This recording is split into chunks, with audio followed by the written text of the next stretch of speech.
Sveiks, Copmani! Šodien vēlos ierakstīt īsu video par gaidāmo Fishing bazāra pasākumu, kurš notiks Tallinas kvartālā šo sestdienu, 19. aprīlī. Pasākums sāksies pulkstens 11. un turpināsim līdz pat 5.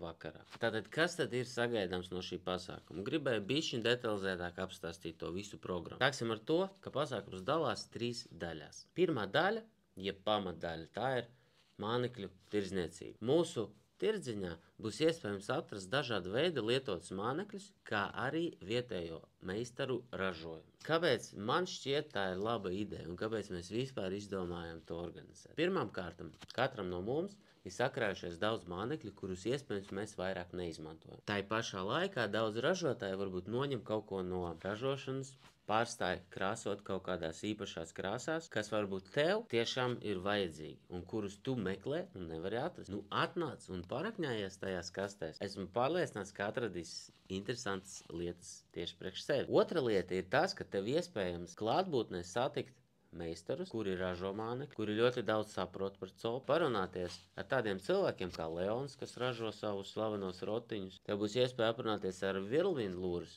ar Oskaru, saprast, kā viņš taisa un kas strādā viņa Latvijā radītas peles. Tad mums, protams, būs Jelgavas slavenais mūds. Nu, tur tas būs lielā vairumā. Mēs esam uzaicinājuši arī Andreju Ivanovu, kurš taisa, tiešām mākslas darbus attiecībā uz lieliem big bait gumijām. Tās tiešām neļaus līdekai paiet garām un pats gaidu šo ar nepacietību, lai paskatīties, kas tad būs tas, ko atnesīs. Principā tirgošanās ar mānekļu visu dienu. Otrā daļa ir par pieredzes dalīšanos tā saucamiem mazajiem semināriem. Šī pasākuma programma iekļaus sevī dažādas tēmas, un visas, protams, būs saistīts ar copi.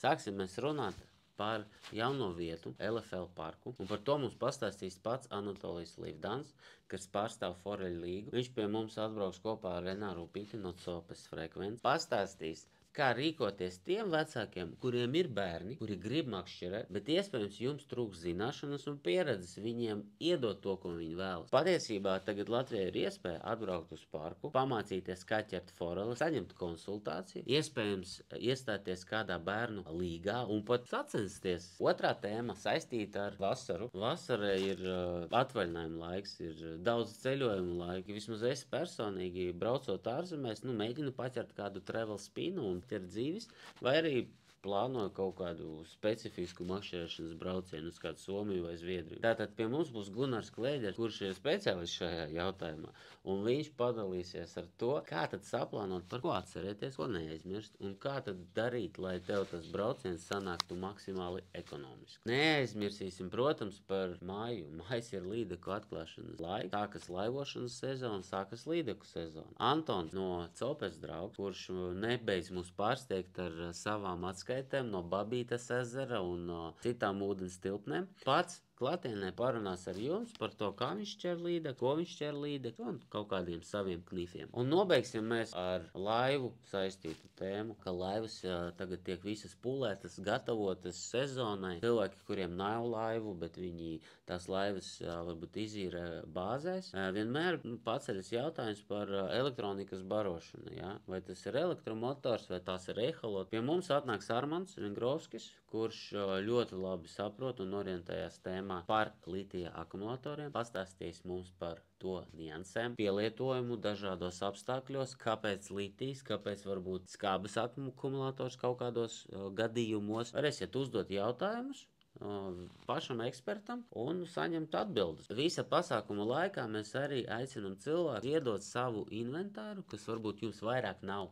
gluži nepieciešama. Bērniem, kas nevar atļauties nopirkt sev makšķeri vai spoli, bet arī grib makšķerēt. To mēs darām katru gadu, un arī šogad mēs savāksim šo te paciņu vai vairākas un aizvedīsim uz bērnu namiem, kur arī pastāstīsim, kā tad to visu var pielietot. Tātad gaidam tevi, varbūt arī tavu ģimeni, varbūt tavu sievu un bērnus, apciemot mūs Tallinas kvartālā. Mēs zinām, ka būs rīktīgi foršs laiks, būs iespēja iemalkot kādu dzērienu terasītē, varbūt apēst kādu burgerī kaimiņos pie ezīša un vienkārši pavadīt foršu sestdienu.